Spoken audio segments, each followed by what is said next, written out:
नमस्कार मैत्रिणींनो, खूप महत्त्वाचा व्हिडिओ आहे, त्यामुळे शेवटपर्यंत बघा, कुठेही स्किप करू नका.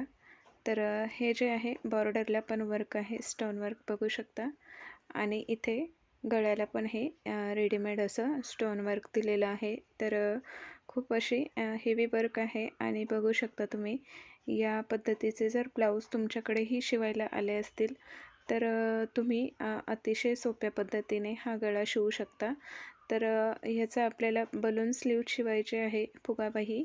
आणि हा जो गळा आहे तर बघा इथे आता मी अस्तरचे पार्ट इथे कट करून घेतलेले आहे, पूर्ण सर्व पार्ट इथे कट करून घेतलेले आहे.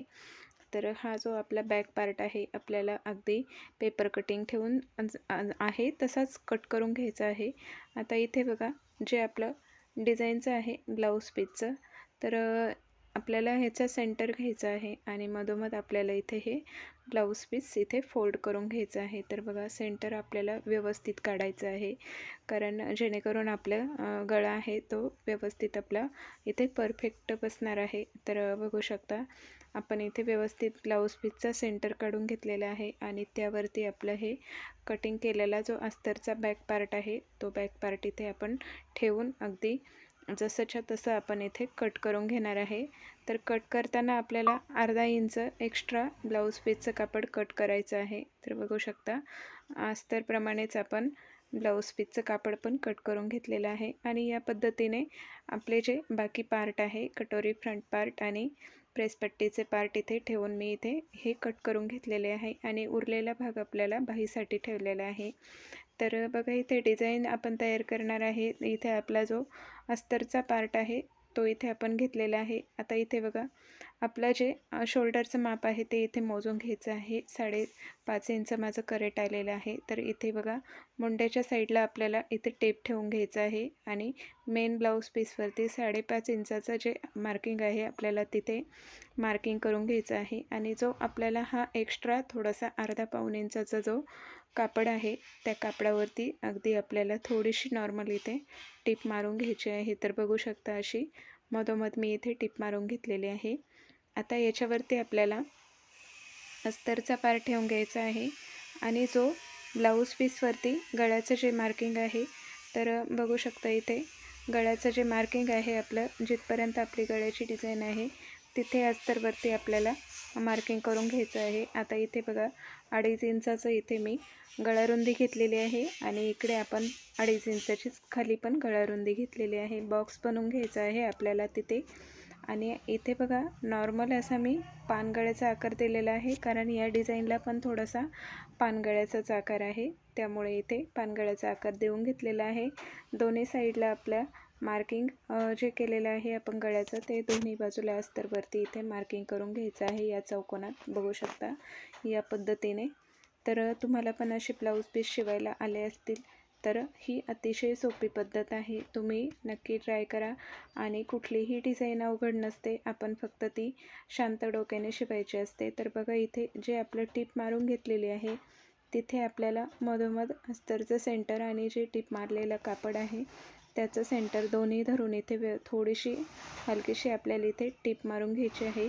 अस्तर इथे पलटी करून घेतलेलं आहे. तर बघू शकता इथे दोन्ही बाजू आपल्या व्यवस्थित मॅच झालेल्या आहे अस्तरच्या आणि मेन ब्लाऊज पीसची. खाली इथे पिनाच्या साहाय्याने थोडंसं आपल्याला इथे सिक्युअर करून घ्यायचं आहे, म्हणजे गळा आपल्याला इथे व्यवस्थित शिवता येणार आहे.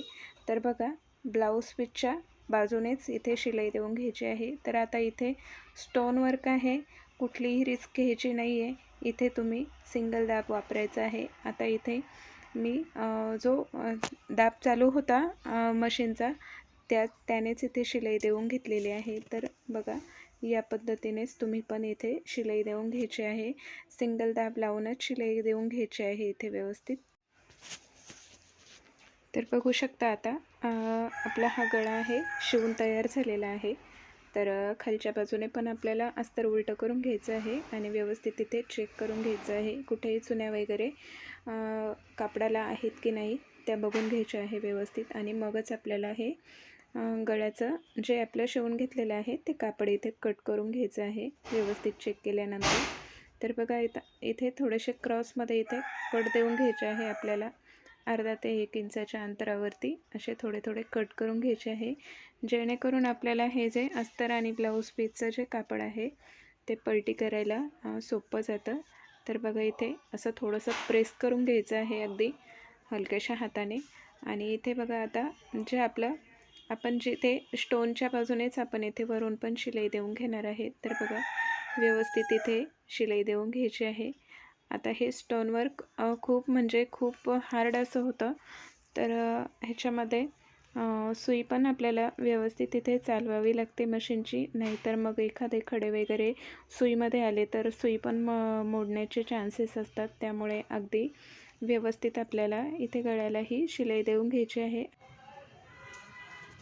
बघा स्टोन वर्क असल्यामुळे आपल्याला इथे व्यवस्थितच धरायचं आहे कापड पण, आणि इथे स्टोन पण आपले जपायचे आहे, कारण सुईमध्ये गेले तर हे खडे जे आहेत ते फुटतात. तर बघा इथे आता आपल्याला जे साईड पार्ट आहे ते पण इथे शिवून घ्यायचे आहेत. तर बघा वरच्या साईडनेच इथे मी आता इथे याला टिप मारून घेतली आहे, कारण हे कापड खूप सुळसुळीत आहे आणि कापड आणि अस्तर दोन्ही जर व्यवस्थित फिटिंग झालं नाही तर मग अस्तर आणि कापडामध्ये असा फुगा दिसतो, फिटिंग येत नाही. त्यामुळे आपल्याला जे ब्लाऊज पीसचं कापड आहे ते असं थोडंसं ओढून घ्यायचं आहे आणि व्यवस्थित आपली जे अस्तरचं जे आहे आपण कटिंग केलेलं तिथे आपल्याला व्यवस्थित अशी चारही बाजूने इथे शिलाई देऊन घ्यायची आहे. तर बघू शकता तुमच्याकडे पण या पद्धतीचे ब्लाऊज पीस शिवायला आले तर अजिबात गोंधळून जायचं नाही. अगदी व्यवस्थित असं आपलं हे डिझाईनचा गळा आहे तो तयार होतो. तर बघू शकता इथपर्यंत जे आपण आहे शिवलेलं आहे. तर आता इथून पुढची जी पद्धत आहे ती बेसिक आहे. तुम्ही इथून पुढे जसं तुम्हाला हवं आहे तसं तुम्ही इथे शिवू शकता तुमच्या पद्धतीने. तर बघा जे साईडचं आपलं एक्स्ट्रा फॅब्रिक आहे ते आपण इथे कट करून टाकलेलं आहे आणि इथे आपल्याला टक्स घ्यायचे आहे. तर बघा शोल्डरच्या मधोमध इथे टक्स घ्यायचे आहे. तर बघू शकता इथे, आणि जो आपला गळा आहे गळ्याच्या आपल्याला अर्धा ते 1 इंच इथे टक्स देऊन घ्यायचे आहे. पण आता हा गळा खूप मोठा आहे, त्यामुळे आपल्याला टक्स देताना पण थोडेसे इथे जास्तीचे टक्स द्यायचे आहे. तर बघा दोन्ही बाजूनी 4-4 इंचावरती मी इथे मार्किंग करून घेतलेलं आहे आणि इथे आपल्याला दोन्ही साईडला टक्स मारून घ्यायचे आहेत. बघा इथे तर डबल शिलाई द्यायची आहे टक्स मारताना. तर बघा जे आपल्या इथे डिझाईनचं आहे तिथपर्यंत आपण हे टक्स घेतलेले आहे. कुठेही आपल्याला इथे खडे काढायची गरज आली नाही. अगदी व्यवस्थित आपला जो आहे गळा इथे फिनिशिंगमध्ये बसलेला आहे. आता इथे बघा कमरेची पट्टी जॉईन करून घ्यायची आहे. त्यासाठी आपल्याला दोन्ही पार्ट असे बरोबर ठेवून घ्यायचे आहेत आणि अर्धा इंच आपल्याला टक्सपर्यंत इथे क्रॉस कट करून घ्यायचं आहे, ज्यामुळे फिटिंग अतिशय व्यवस्थित बसते. तर बघा इथे हलकीशी एक टीप पण मारून घेतलेली आहे आणि इथे आता कमरेची पट्टी आपल्याला जोडून घ्यायची आहे. तर बघा 1 ते 1.5 इंचाची इथे पट्टी घेतलेली आहे मी, आणि ही पट्टी अर्धा इंच आपल्याला फोल्ड करून घ्यायची आहे इथे.